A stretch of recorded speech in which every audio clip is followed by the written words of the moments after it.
I am Mahima. Welcome back to my channel. और आज हम इस वीडियो में देखने वाले हैं चैप्टर 3 इलेक्शन एंड रिप्रेजेंटेशन। अच्छा, इसके पहले मैं बता दूं कि मैं चैप्टर 1 और चैप्टर 2 की ऑलरेडी वीडियोस डाल चुकी हूँ। इस चैप्टर में हम देखने वाले हैं कि इंडिया में इलेक्शन कराने के क्या तरीके हैं, क्या मेथड्स हैं और क्या यहाँ पे इलेक्शन फ्री एंड फेयर होते हैं। अब तक हम काफ़ी बार सुन चुके हैं डेमोक्रेसी और इलेक्शन का नाम। इलेक्शन का ना सही, मगर डेमोक्रेसी तो हम 9th क्लास से ही पढ़ते आ रहे हैं भाई। जब हम अपने लीडर्स को चूज़ करते हैं, बस वही तरीका, उसको इलेक्शन कहते हैं। छोटे लेवल पे देख लें, अगर एग्जांपल में हम समझें तो अगर क्लास में मॉनिटर चूज़ करना हो और टीचर आप सबसे पूछे, मीन्स मेजोरिटी के साथ जाए, तो ये हो जाएगा हमारा डेमोक्रेसी। और एक हेड को चूज़ किया हमने इलेक्शन के थ्रू। ऐसे ही इलेक्शन स्कूल, कॉलेज और हर लेवल पे भी होते हैं और कंट्री लेवल पे भी होते हैं। अपना इंडिया ना डेमोक्रेटिक है। क्यों? क्योंकि यहाँ पे जो रूलर होता है ना, उसका इलेक्शन होता है। अब हमारे प्राइम मिनिस्टर के लिए इलेक्शन होते हैं, हमारे प्रेसिडेंट के लिए इलेक्शन होते हैं। तो क्या अपनी ही तरह सारी कंट्रीज डेमोक्रेटिक होती हैं, या फिर क्या हर कंट्री में इलेक्शन कराए जाते हैं? मीन्स कुछ ऐसी भी तो कंट्री होंगी ना जहाँ पे ये सब नहीं होता। फॉर एग्जाम्पल, जहाँ पे मोनार्की सिस्टम होता है, जहाँ पे किंग का रूल होता है, तो वहाँ पे तो डेमोक्रेसी होगी नहीं। देखो, चैप्टर में एक टर्म यूज हुई है, डायरेक्ट डेमोक्रेसी। अभी डायरेक्ट क्या है? मीन्स जब सब लोग मिलके या फिर इकट्ठे होके वोट देंगे ना, एक जगह पे बैठ के एक डिसीजन पे आएंगे ना, तो उसको बोलेंगे हम direct election, direct democracy. On the other hand, indirect में हम अपने रिप्रेजेंटेटिव्स के थ्रू चूज करते हैं।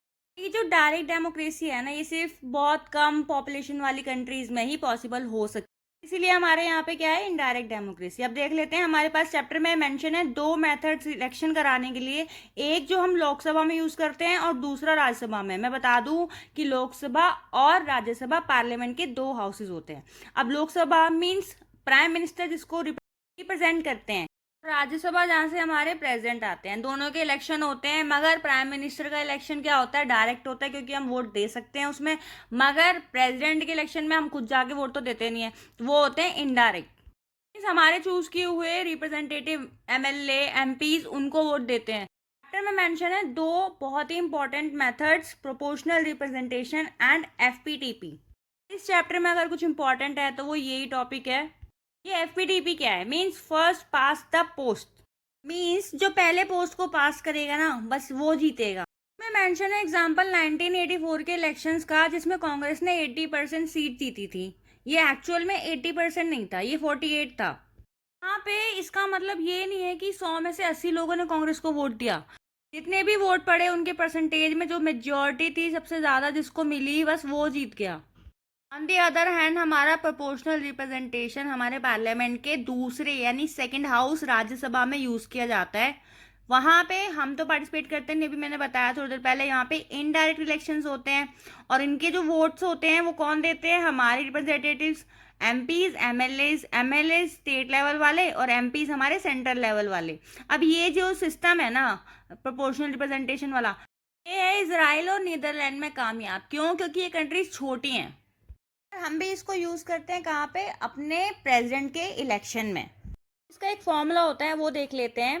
टोटल वोट्स पोल्ड मीन्स जितने वोट पड़े upon total number of candidates to be elected, कितने कैंडिडेट्स को इलेक्ट किया जाना है, +1, फिर ब्रैकेट क्लोज +1। अब इसको एग्जाम्पल से समझते हैं। यूपी से ना हमको 4 मेंबर चाहिए राज्यसभा के इलेक्शन के लिए।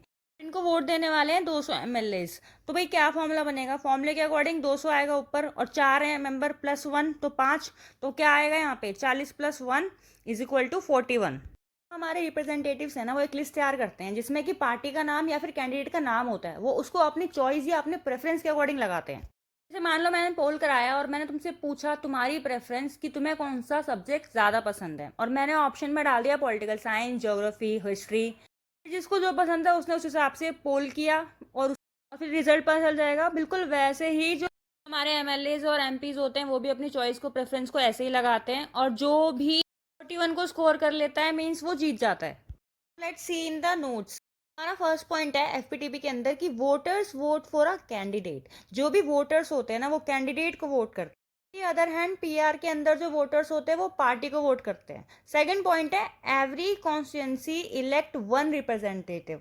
तो हर एरिया से माने एक रिप्रेजेंटेटिव। सेकंड, पीआर में क्या है? More than 1 representative. यहाँ पे एक से ज्यादा भी आ सकते हैं। एफपीटीपी का थर्ड पॉइंट है candidates who wins the election may not get the majority. इसका मतलब ये है कि जो कैंडिडेट जीता है ना, जरूरी नहीं है कि उसको मेजॉरिटी मिली ही हो, मगर जो जिसको सबसे ज्यादा वोट मिले ना, यहाँ पे वो विनर है। थर्ड पॉइंट है पीआर में candidates who wins the election gets the majority of voters. जहाँ पे वोटर्स की मेजॉरिटी होती है जिस कैंडिडेट को, बस वही जीतता है यहाँ पे। फोर्थ पॉइंट है एफपीटीपी में country is divided into small geographical area is called constituency district. जैसे अपना इंडिया भी बटा हुआ है अलग अलग कॉन्स्टिट्यूंसीज में, 543 कॉन्स्टिट्यूंसी है हमारे पास। फोर्थ पॉइंट है पीआर सिस्टम में every party gets seats in the legislature in proportion to the percentage votes that it gets. देखो ये जो पीआर सिस्टम है थोड़ा सा ये कॉम्प्लिकेटेड है। पार्टी को लेजिस्लेचर में उतनी ही सीट मिलेगी परसेंट उसे वोट मिले हैं। का एग्जाम्पल इसराइल एंड नीदरलैंड है, क्योंकि वो कंट्री छोटी है, मैं थोड़ी देर पहले भी बताया था। On the other hand FPTP कामयाब है हर जगह, जैसे कि हमारे इंडिया में, उसके अलावा यूके में भी। हमने ये इसलिए अडॉप्ट किया क्योंकि हमारी कंट्री थोड़ी सी बड़ी है, इसीलिए यहाँ पर ये कामयाब भी है। लास्ट पॉइंट है एफपीटीपी में a party may get more seats than votes in legislature. जब हमें बड़े लेवल पे जितने भी इलेक्शंस कराने इसी प्रोसेस का यूज करते हैं, किसका, एफपीटीपी का। मगर पीआर सिस्टम हम यूज करते हैं राज्यसभा के प्रेसिडेंट के इलेक्शन में, क्योंकि वहां पे कम लोग हैं, कम कैंडिडेट्स हैं, और पीआर सिस्टम में पार्टी को देखा जाता है। On the other hand FPTP में लीडर को देखा जाता है। इसीलिए हमने बड़े लेवल पे, बड़े स्केल पे एफपीटीपी को अपनाया हुआ है, क्योंकि अलग अलग तरह के लोग इलेक्शन में पार्टिसिपेट कर सकें। But on the other hand PR system में क्या होता है, जब पार्टी को ही देखा जाता है, हमने एक इसको छोटे स्केल पे रखा हुआ है, क्योंकि वरना इससे क्या होगा कि हमारी जो पार्टीज की लिस्ट है ना वो लंबी होती जाएगी। लीडर्स की लिस्ट लंबी हो जाए, कैंडिडेट्स की लिस्ट लंबी हो जाए, उससे उतना फर्क नहीं पड़ता। और बाकी तो ये जितने भी कैंडिडेट्स हैं ये डिफरेंट पार्टीज में पार्टिसिपेट कर ही सकते हैं, वहां से भी इलेक्शन लड़ ही सकते हैं। दूसरी बात ये है कि एफपीटीपी में कहा जाता है इसमें ना दो मेजर पार्टी कॉम्पिटिटर बन जाती है, मीन्स या तो एक जीतती है दूसरी जीतती है। मगर ऐसा नहीं है, इंडिया ने विटनेस किया क्या, देखो यहाँ पे जो पॉइंट है मेरा, India witness functioning of multi party coalition. कब, 1989 के अंदर, मीन्स गठबंधन की सरकार बनी। गठबंधन बस वही है कि जब दो पार्टी अलायंस बना लेती हैं, मिलके अपनी मेजोरिटी साबित कर देती हैं, तब। नेक्स्ट पॉइंट है कि जो कॉन्स्टिट्यूशन है वो प्रोवाइड करता है रिजर्वेशन सीट्स का, कहाँ पे, लोकसभा में और स्टेट लेजिस्लेटिव असेंबली में। किसके लिए, एससीज एंड एसटीज के लिए। जो हमारी scheduled tribes and scheduled caste होती है उनके लिए हमने कुछ सीट्स संभाल के, कुछ बचा के सीट्स रखी हुई हैं लोकसभा में और स्टेट लेजिस्लेटिव असेंबली में। नेक्स्ट पॉइंट है हमारा डीलिमिटेशन कमीशन। अब देखो इसमें क्या है, it is appointed by president, इसको अपॉइंट करता है कौन, हमारा president, and works in collaboration with ECI. ECI क्या है, ये इलेक्शन कमीशन ऑफ इंडिया। इसका पर्पस क्या है, drawing up boundaries of constituencies, means ये जितने भी एरियाज हैं उनकी बाउंड्रीज को डिसाइड करता है कि ये इसके अंडर आएगा, ये। लास्ट पॉइंट है यहाँ पे ईसीआई। अगेन ईसीआई वही है इलेक्शन कमीशन, जिसको अपॉइंट करता है हमारा प्रेसिडेंट। ये आर्टिकल मेंशन है 324 के अंदर हमारे कॉन्स्टिट्यूशन में। ECI is not responsible for conduction of local body election, means local body election के जितने भी होते हैं लोकल इलेक्शंस, उनका वो रिस्पॉन्सिबिलिटी नहीं लेता है, उनके लिए स्टेट वगैरह है, मतलब स्टेट इलेक्शन कमीशन। तो यहाँ पे चैप्टर क्लोज होता है। आई होप तुम्हें थोड़ा बहुत कुछ तो समझ में आया होगा। अगर आया है तो प्लीज इस वीडियो को लाइक कर दो और थोड़ा बहुत शेयर भी कर दिया करो अपने फ्रेंड्स में। बाकी तो मैं मिलूंगी चैप्टर 4 एग्जीक्यूटिव में तुमसे नेक्स्ट वीडियो में, तब तक के लिए टेक केयर एंड बाय।